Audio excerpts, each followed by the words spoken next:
Hello and welcome back. This is the second video of our linear algebra crash course.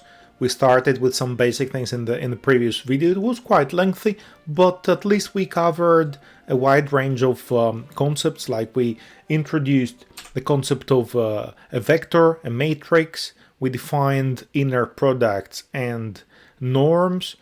We discussed how to multiply. We said how we can multiply two matrices of compatible dimensions, what is a symmetric matrix, a positive definite matrix, and so on and so forth. In this video we'll move on a little bit and we'll define the inverse of a matrix. We'll discuss a little trick called completion of squares. And don't forget that the final destination of this is to understand and to make sense of linear systems of the form ax equals b. At the same time, everything that we discuss here has direct applications in control theory, in estimation theory, in statistics, in machine learning, in engineering in general, in digital signal processing, in wireless communications. So what we're doing here is a skill that you really need to be a successful engineer. So without further ado, let's move on to section 1.5, where we will define the inverse of a matrix. I suppose you've seen this before. If you have a matrix A, which is an n by n matrix, so it is a square matrix, then it may have an inverse. So if there is a matrix A minus 1 such that A times A minus 1 is equal to A minus 1 times A, and this gives the identity matrix, then we say that A minus 1 is the inverse of A. Not all matrices have an inverse. I can give you a simple example, 1, 1, 1, 1. I will not tell you why now, it will become evident to you later, but this matrix doesn't have an inverse. If a matrix has an inverse, we call it invertible, or we call it non-singular. These are synonyms. The inverse satisfies a number of properties. These, I believe, are the most notable ones, the ones that are worth remembering. So the first one says that the inverse of the inverse is the original matrix. In a way, as a mnemonic, you can think of it like these cancel out, if it helps. Second, the transpose and the inverse can be interchanged. So the inverse of the transpose is the transpose of the inverse. You can always do this.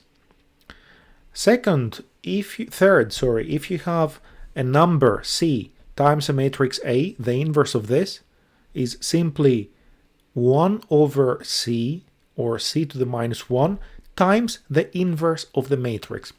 If, of course, A is invertible and C is not 0. 4 and 5 are interesting. So you have, let's say, I tell you A and B are equal, or I give you an equation with a left-hand side and a right-hand side with matrices A and B. Of course, you can do A times C equals B times C. You can always do that. But the other way, I mean, if I tell you that AC equals BC, you cannot always cancel out C. You cannot always do that. So it is not true that you can go the other way. It is not generally true that A equals B is equivalent to AC equals BC. To have equivalence, you need matrix C to be invertible. So this is, I just discussed property number 4. Let me move this a little to this side. There. And number 6 is the same exact thing, but C now multiplies A and B from the left-hand side. Of course, A times C is not the same as C times A. It might be in rare cases, but in principle it isn't. And the last one, that was properties number 4 and 5. I messed up the numbering. And property number 6 says that the identity matrix is its own inverse. The inverse of the identity is the identity itself. I minus 1 is equal to I. Simple as that. Now, I want to show you an identity. I want to show you a formula that is very useful. In many cases, it will not be extremely evident to you what the use of this formula is, but it will become evident on the next slide. So the formula goes like this. It is that the squared norm of x minus 2 times bx, the inner product. By the way, this norm that I'm using here, this norm, and the inner product are compatible. So this norm is induced by this inner product. I know, you don't remember what this means. Don't worry, I'll write it down here. The norm of x is equal to the square root of x times itself. So the squared norm of x is equal to the inner product of x times itself. And talking about this, let me also remind you the property x plus y square is equal to norm of x squared plus twice the product xy plus norm of y squared. You remember now? Cool. Now back to this very useful identity. The norm of x squared minus 2 times b times x is equal to x minus b squared minus b norm squared. You'll say, alright, good. So what? Look, the useful thing about this identity is that on the left hand side we have x which is all over the place. X is inside the norm and x is inside the inner product. On the right hand side we have x only inside the norm. And I haven't convinced you yet, I know I haven't convinced you that this is a useful identity, but I've written it here that this is very useful when we need to determine the minimum of a quadratic function. But we'll do this later. I must first show you why this is true.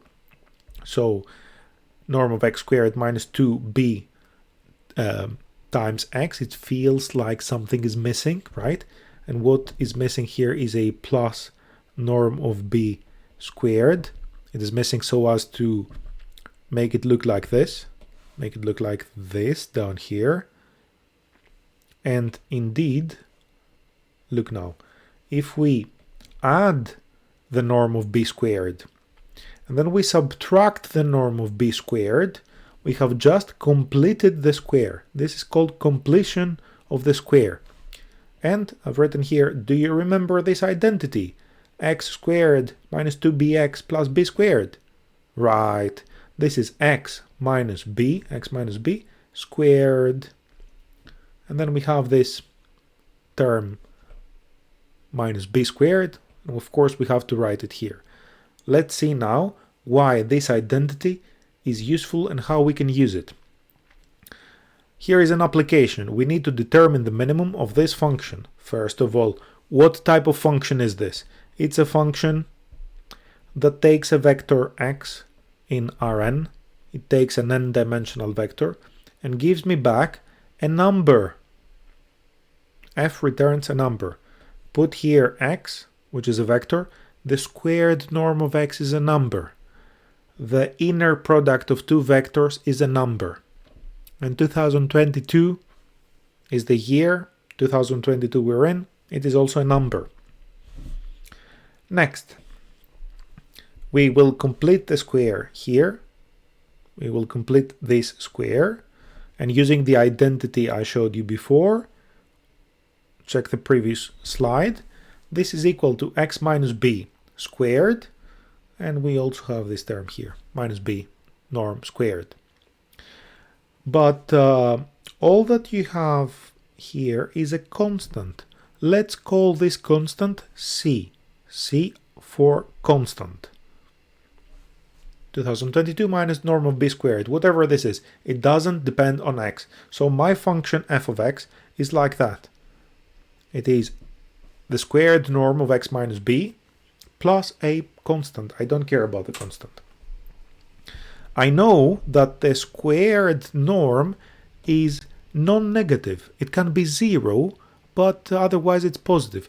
But the minimum, I'm looking for the minimum here. I'm looking for the minimum. So the minimum is attained when this is 0. So the best I can do is choose x to make this quantity equal to 0. This is the lowest it can get. What is that? B, isn't it? If you plug in there x equals b, this becomes 0. It becomes 0 only if x is equal to b. So the minimizer is this point. B is the minimizer. And what is the minimum? When I say the minimizer, here, think of it like a parabola. And this point, x star, at this point, the function becomes minimum. And what is this minimum? What is the value of the function at that point? Simply put here x star in the function, put b, and you will see that if you put b in the function, have a look, this is your function. Put b, x equals b, this becomes 0, so the function returns c. This is the minimum value. It cannot go below c. And that minimum value is attained when x is equal to b. How did we achieve that? We used completion of the square. And there is a generalization. I know, it looks intimidating. If it makes you feel better, personally, I don't ever remember this identity. I find it too lengthy. But it's in the handout, it's in the notes, it is in the lecture notes. Whenever you need it, you can go back and check, and you can absolutely copy it if it is necessary. Determinants. What is a determinant? I don't want to go into too much detail because we will not be using determinants very much in the module. So I will only mention some very basic things. When you have a matrix 2 by 2, I don't want to give you the definition for 3 by 3, 4 by 4, and so on matrices. If you want to do that, go back in your undergrad textbooks and check for yourselves. I don't want to go there. But if you have a matrix which is 2 by 2 and has elements A, B, C, D, the determinant of this matrix is AD minus BC. You remember this cross? AD minus BC. That's it. That is the determinant, and it is a number. There is a number of properties of the determinant. They are important properties, but we will mainly need the first one. So A is invertible if and only if the determinant of A is not 0. And this is useful to us because earlier we stated the definition of an invertible matrix. We said A is invertible. We call A an invertible matrix if there is an inverse. But how do I know if there is an inverse? Here, this is a criterion you can use and you can apply. There is an inverse if the determinant is not 0. Otherwise, if the determinant is 0, there is no inverse. And there are a few other properties. If you like, you can check for yourselves. But I don't want to go into details now. Eigenvalues and eigenvectors. One of the most important topics in linear algebra. So I want to present it to you in a way that we can actually make sense and get some intuition about eigenvalues and eigenvectors. Eigenvalues and eigenvectors comes from German. So an eigenvalue is a self-value of the matrix. Its own value. Think of it as its own value and its own vector. That's what it means, at least etymologically. Take a matrix like this. I hope you like it. I chose a matrix, honestly, arbitrarily. There is nothing special about it. And take a vector, take the vector 1, 1, and multiply. So this is my vector x. and this is my vector ax. Multiply the vector by a and see what happens. So what happens is that the length of the vector changes, and also there is a rotation. So ax points elsewhere. X points here, ax points there. Okay, so ax, the operation ax, scales and rotates my vector. Have another look. Take x to be 1 minus 1. So there is a scaling effect again. It can be longer, it can be shorter. I'm not saying it's always longer. It here happens that ax has a bigger norm. It could be smaller. But there is a rotation. Can it happen that I choose a particular vector x such that there is no rotation? It can. Look, take x to be along the vertical, the y-axis. Take x to be 0, 1. Then there is no rotation. And I can find another vector. Take x to be minus 2, 1. Then if you multiply x by a, if you do ax, there is no rotation. In fact, here there is even no scaling. Ax is equal to x. So this happens for every matrix. You can find certain vectors such that when you multiply these vectors x by a, if you do ax, then the result is parallel to x. So for another matrix, let's call it B, for example, a matrix B, this is your x, and this is your bx. This can happen. Or for another matrix C, this is your x, and maybe this is your cx. It is on the same line. There is some scaling, but the vectors are collinear or parallel. Think of it as parallel. These vectors are called eigenvectors. Such vectors are the eigenvectors of A. The eigenvectors of A, in principle, are not real vectors, but they are complex vectors. I can always find a complex vector that such that what I just mentioned is satisfied. So these are the eigenvectors of A, and let's read out the definition. A non-zero, possibly complex, not necessarily, but possibly complex vector x is an eigenvector of A, which is a square matrix, if there is a number lambda such that ax is equal to lambda x. And what do you know? This lambda is called, you guessed right, an eigenvalue. So this x is an eigenvector and lambda is an eigenvalue. Ax, I multiply x by a, I do ax, and the result is parallel to x. It is just lambda x. So this is really all that eigenvectors and eigenvalues are about. A few facts that we will state here without a proof. The first one is that when we have a matrix A, which is n by n, this has n eigenvalues and corresponding eigenvectors. We say it has n eigenvalue eigenvector pairs. Second, if A, what is that? If A is symmetric, if A is a symmetric matrix, then the eigenvalues are real.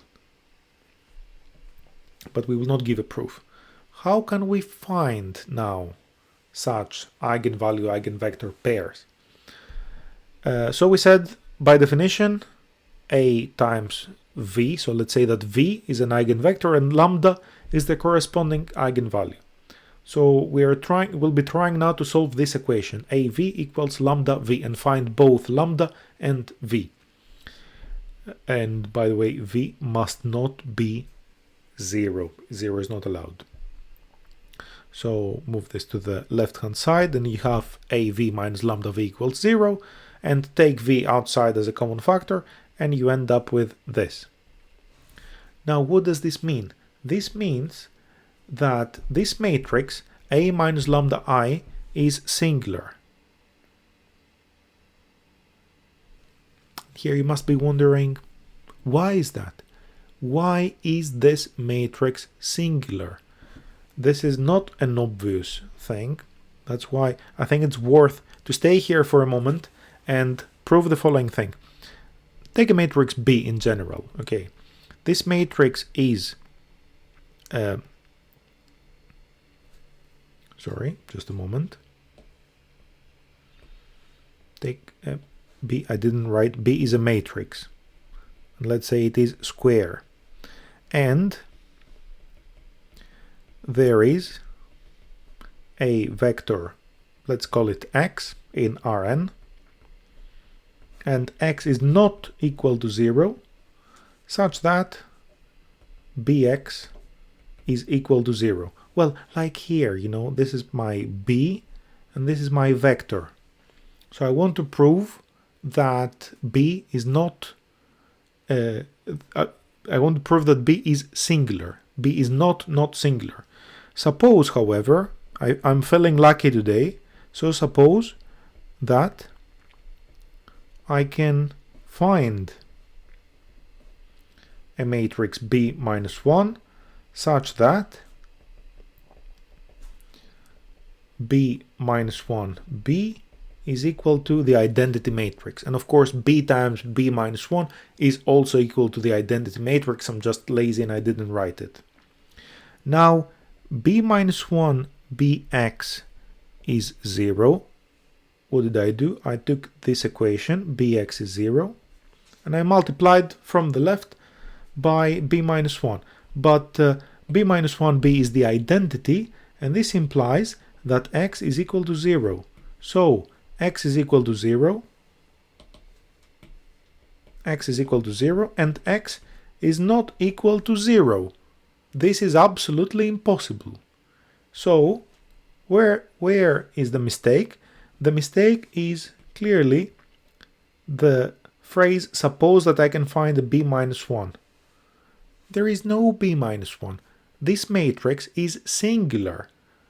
What is the take-home message? It is that if there is a matrix B and a non-zero vector such that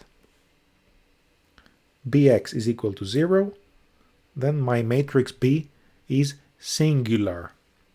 How can I apply this to what we have here?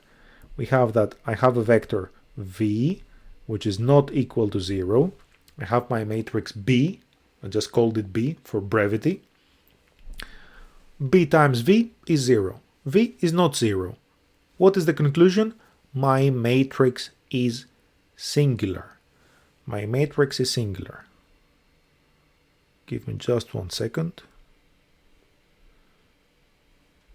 I'll move this to the side here. Actually, you know what? We don't need this. I will delete it. So back here, my matrix is singular. A matrix is singular if and only if the determinant of the matrix is equal to 0. That's why we introduced determinants earlier. Now this is an equation, right, which involves only one unknown, lambda. So this is an equation with unknown lambda. Solve it, and you will find the eigenvalue. You will find the eigenvalues, all of them. Just spilled some water.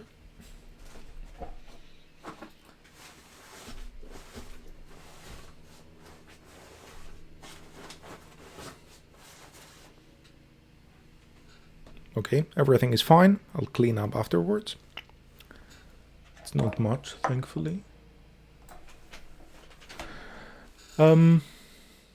Yeah, solve this equation and you will find the eigenvalues of A. So that's the take-home message. How do we find the eigenvalues of a matrix? We solve this equation. I don't want to give you examples now. That's why you'll come to class and we'll do examples in class together. So this is just me presenting the theory to you. As I said in the previous video, The objective now is not for you to understand absolutely everything and to be able to solve all possible problems, exercises, and so on. It is just to be exposed to the material. And then, because we're doing a flipped, we follow a flipped classroom approach, you will come to class, we'll discuss your questions. Maybe it is not clear at the moment how you can use this equation to actually determine the eigenvalues of a matrix. You'll come to class and we'll discuss. This equation, for the record, is called the characteristic equation of A. This quantity, the determinant of A minus lambda I, happens to be a polynomial. If you write it out, you'll see it is really a polynomial. And what do you know? It is called the characteristic polynomial of A.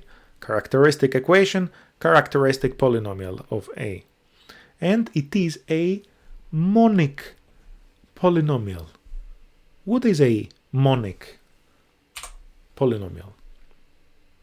How about we do it like this?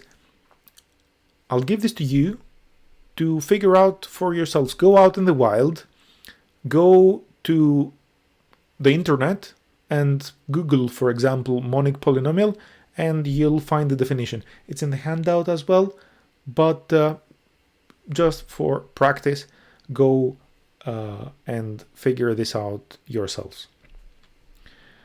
There is an example here. I'm not sure I want to show you the example. Maybe yes, let's do a quick example and we'll do more examples in class together. Take this matrix. Be careful, it's not the identity matrix. It looks like it a little bit. It is not. It is 0, 1, 1, 0, not 1 on the diagonal. And we want to determine the eigenvalues of this matrix. So do what we showed before. Determinant of A minus lambda identity is equal to 0. So A minus lambda identity is equal to A minus lambda identity. And if you see, this is equal to minus lambda 1, 1 minus lambda, which is exactly what we have here. So what is the determinant of this matrix? It is this times this, minus lambda times minus lambda, lambda squared, minus 1 times 1.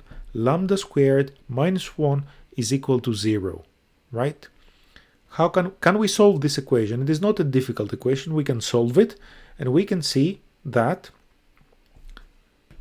lambda squared minus 1 is equal to 0, equivalent, I'll put a square here, lambda minus 1 times lambda plus 1 is equal to 0, and now it is slightly clearer that the two solutions, the two roots, are 1 and minus 1. These are the eigenvalues of my matrix. What about the eigenvectors? We will not worry about the eigenvectors at this moment. Let's say we only wanted to determine the eigenvalues. That's why I will skip this slide and we'll discuss together in class. And this brings us to this slide, which is very important. It says, a symmetric matrix is positive semi-definite if all of its eigenvalues are non-negative. If all of its eigenvalues are non-negative. And then a symmetric matrix is positive definite if all of its eigenvalues are positive. So now we have a criterion to tell whether a matrix is positive semi-definite or if it is positive definite. Let's go back. This matrix has the eigenvalue 1, which is positive. It has the eigenvalue minus 1, which is negative. Is this positive semi-definite? It is not. It isn't because it has a negative eigenvalue. Negative eigenvalue implies not positive semi-definite. Since it is not positive semi-definite, of course, it is absolutely needless to say that it is not positive definite. What about invertibility? We said earlier that a matrix A is invertible if and only if the determinant of A is not equal to 0. So there is a property now that I don't want to prove to you, just take it as a fact, that the determinant of A is the product, just multiply together all of its eigenvalues. So if there is even one eigenvalue which is equal to 0, the determinant becomes 0 and the matrix is not invertible. Let's go back to this matrix. We have the eigenvalues 1 and -1. What is the determinant of this matrix A? It is the product of the two eigenvalues. 1 times -1. 1 times -1, which is equal to -1. You'll say, of course, we didn't have to do that because we can determine the determinant of the matrix directly. Okay, alright, but we have the eigenvalues, so just to practice, let's do it this way. It's -1. It's not 0, so this matrix is invertible.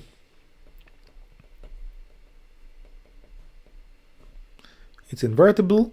Why? Because the determinant is not equal to 0. Lovely.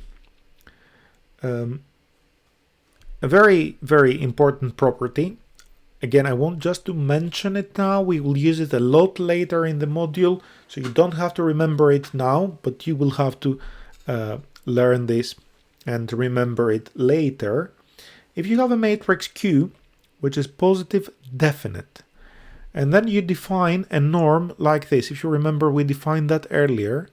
This norm is legit. It's a fine vector norm. It satisfies all the properties of a norm.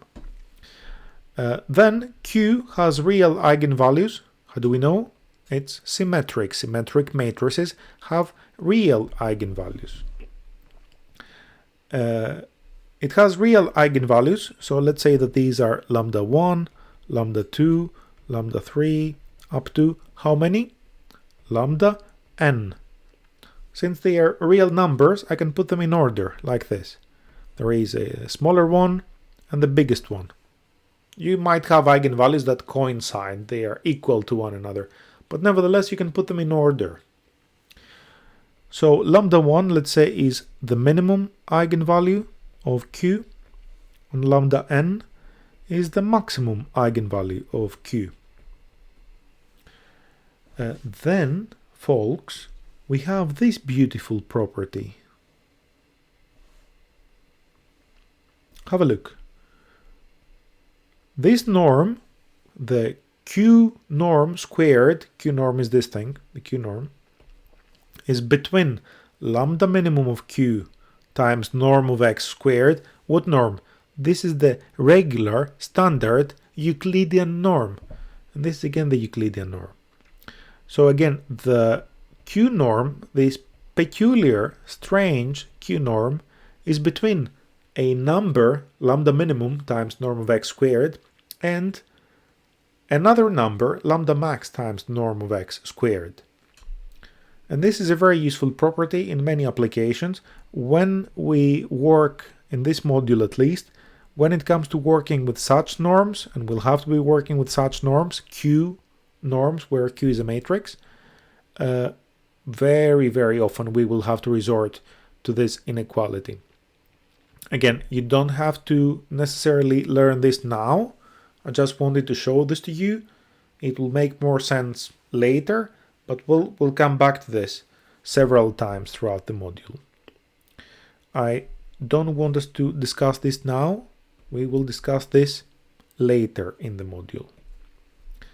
And I think we should stop here, and I will do a separate recording for the subsequent parts of this linear algebra crash course. So thank you very much for watching, and I'll see you in class next week. Goodbye.